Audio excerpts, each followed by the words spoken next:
सकट चौथ व्रत क्यों और कैसे रखा जाता है? देवरानी जेठानी और सकट माता की कहानी। हिंदू धर्म में चतुर्थी तिथि का विशेष महत्व है। इस दिन भगवान श्री गणेश की विधिवत पूजा अर्चना की जाती है। हिंदू पंचांग के अनुसार माह के कृष्ण पक्ष की चतुर्थी तिथि को सकट चौथ का व्रत रखा जाता है। मान्यता है कि इस दिन विघ्नहर्ता की पूजा करने, चंद्रमा को अर्घ्य देने व व्रत करने से जीवन में शुभता का आगमन होता है और विघ्न बाधाएं दूर होती हैं। सकट चौथ का पर्व माता सकट को समर्पित है। इस दिन माताएं अपने पुत्रों की कल्याण की कामना से व्रत रखती हैं। सकट चौथ पर भगवान गणेश की पूजा आराधना की जाती है। इस दिन भगवान गणेश की पूजा करने से सुख समृद्धि का आगमन होता है। सकट चौथ को संकट चौथ, तिलकुट चौथ, माघी चौथ या वक्रतुंडी चौथ के नाम से जाना जाता है।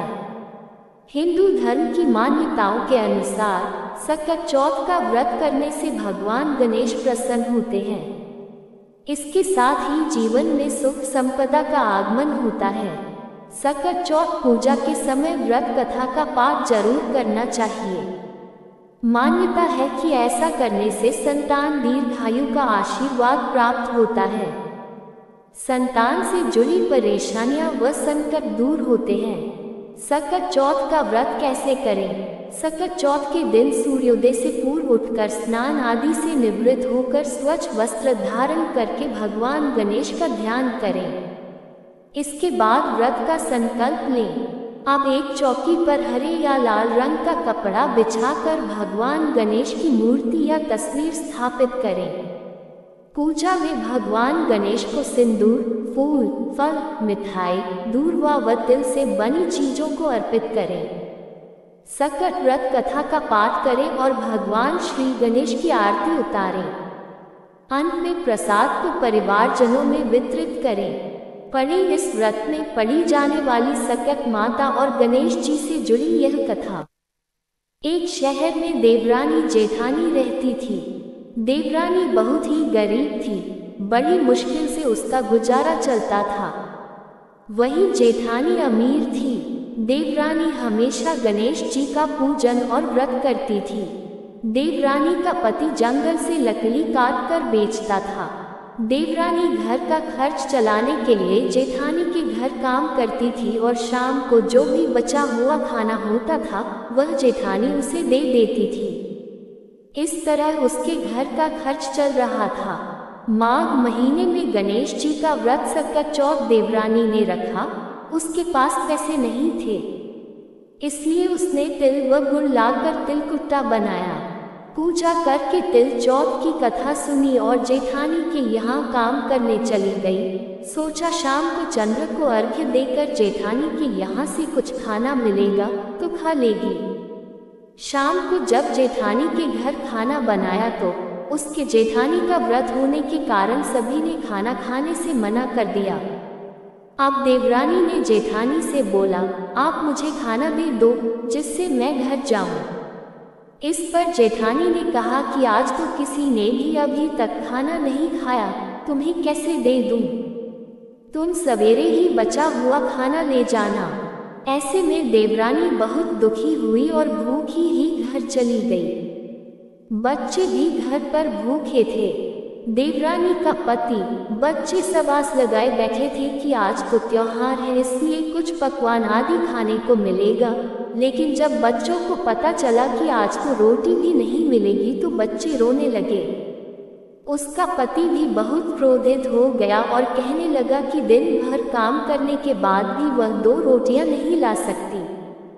देवरानी बेचारी गणेश जी को याद करती हुई रोते रोते पानी पीकर सो गई। उस दिन सकट माता बुढ़िया का रूप धारण करके देवरानी के सपने में आई। सपने में उन्होंने देवरानी से पूछा कि सो रही है या जाग रही है। वह बोली, कुछ सो रहे हैं, कुछ जाग रहे हैं। बुढ़िया माई ने कहा, भूख लगी है, खाने के लिए कुछ दे। इस पर देवरानी ने कहा कि क्या दूं, मेरे घर में तो अन्न का एक दाना भी नहीं है। जेठानी बचा हुआ खाना देती थी, आज वो भी नहीं मिला। पूजा का बचा हुआ तिलकुटा छींके में पड़ा है, वही खा लो। सकट माता ने तिलकुट खाया और उसके बाद कहने लगी, निमटाई लगी है। इस पर देवरानी ने कहा, बुढ़िया माई बाहर कहाँ जाओगी, कोई जानवर काट लेगा, ये खाली झोपड़ी है, आप कहीं भी जा सकती हो, जहाँ इच्छा हो वहाँ निमिट लो। इसके बाद सकट माता बोली कि अब कहाँ पोंछूं। इस पर देवरानी ने कहा कि मेरी साड़ी से पोंछ लो। देवरानी जब सुबह उठी तो ये देखकर हैरान रह गई कि पूरा घर हीरों और मोतियों से जगमगा उठा था। उस दिन देवरानी जेठानी के काम करने नहीं गई। जेठानी ने कुछ देर तो राह देखी, फिर बच्चों को देवरानी को बुलाने भेज दिया। जेठानी ने सोचा कल खाना नहीं दिया था, इसीलिए शायद देवरानी बुरा मान गई होगी। बच्चे बुलाने गए। देवरानी ने कहा कि बेटा बहुत दिन तेरी माँ के यहाँ काम कर लिया। बच्चों ने घर जाकर माँ से कहा कि चाची का पूरा घर हीरों और मोतियों से जगमगा उठा है। जेठानी दौड़कर देवरानी के पास आई और पूछा कि यह सब कैसे हो गया। देवरानी ने उसके साथ जो हुआ वो सब कह डाला। उसने भी वैसा ही करने की सोची। उसने भी सकट चौथ के दिन तिलकुटा बनाया। रात को सकट माता उसके भी सपने में आई और बोली, भूख लगी है, मैं क्या खाऊं? जेठानी ने कहा कि आपके लिए छींके में रखा है, फल और मेवे भी रखे हैं, जो चाहे खा लो। उसके बाद कहने लगी, निमटाई लगी है। जेठानी बोली, मेरे इस महल में कहीं भी निपट लो। फिर उन्होंने बोला कि अब पोंछूं कहाँ? जेठानी बोली, कहीं भी पोंछ लो। सुबह जब जेठानी उठी तो घर में बदबू गंदगी के अलावा कुछ नहीं था।